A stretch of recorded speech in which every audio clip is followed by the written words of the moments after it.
The U.S. federal workforce is vast, employing approximately 3 million people, and the USDA alone accounts for roughly 100,000 of them.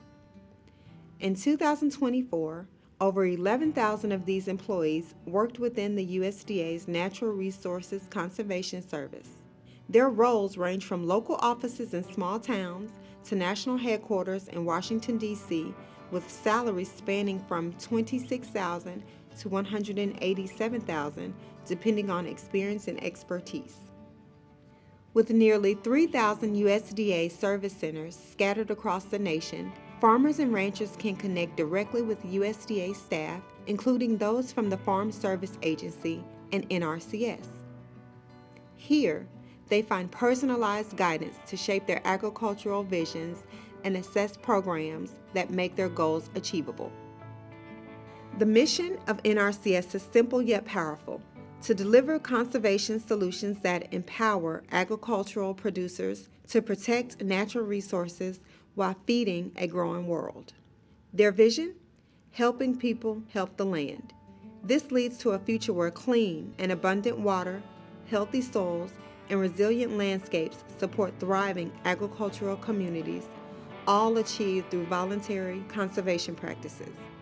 For many, a career with the NRCS starts as a soil conservationist in a local county office, providing a solid foundation for future advancement.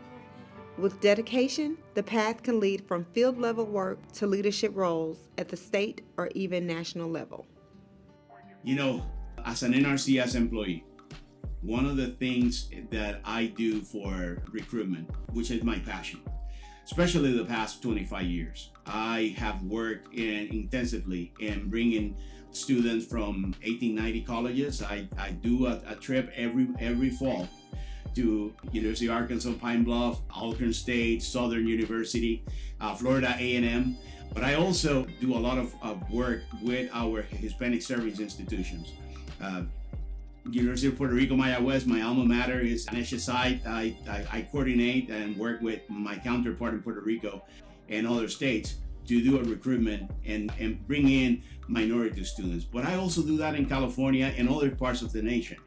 Not only African Americans, Hispanics, but also working with tribal colleges, as well with schools with a large population of Asian and Pacific Islanders, because that is the future. That is the future of our agency, quite frankly. It's not just the future of our agency, it's the future of our nation.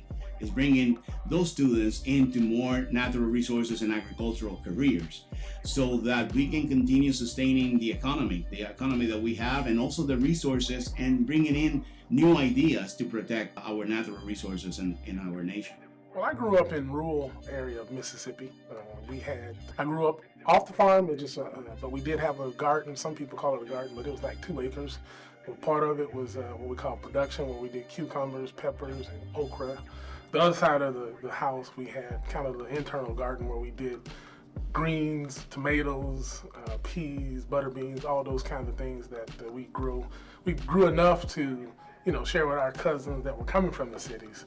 And also, we had watermelons, cantaloupes, those kind of things that we enjoyed working. We also had farm animals such as hogs. I used to say we had hogs, but we didn't have enough to say we had swine. We just had hogs. We had some cattle, but we didn't have enough to say cattle. We just had cows. But we had enough to get along, and we would have the community festival where you do the hogs and have everybody come in and do those kind of things. So I kind of grew up on that. And as I got older, I got into hauling hay and those kinds of things. And as I got a little older than that, old enough to drive, my cousin, who had 3 John Deere tractors, and the community would just hire him out to disc the gardens in the beginning of the spring, and he eventually hired me out to go do the gardening and to do the disking to get the gardens ready for planting. So I did a lot of that. That was my experience. So I grew up around ag, doing ag all my life. So that got me interested in agriculture. I came about my career with NRCS sort of by accident, so to speak. I grew up in the inner city, in a small town in east central Mississippi, and worked day to day with my grandfather on the farm as a young man, and as I grew older through high school, I actually took over the day-to-day operations of the farm. A small cattle farm, but that kind of gave me my sense of love of the farm. And, you know, being outside grew from that perspective. And as time went on, you know, going to college, I was intrigued with agriculture and outside work, more or less.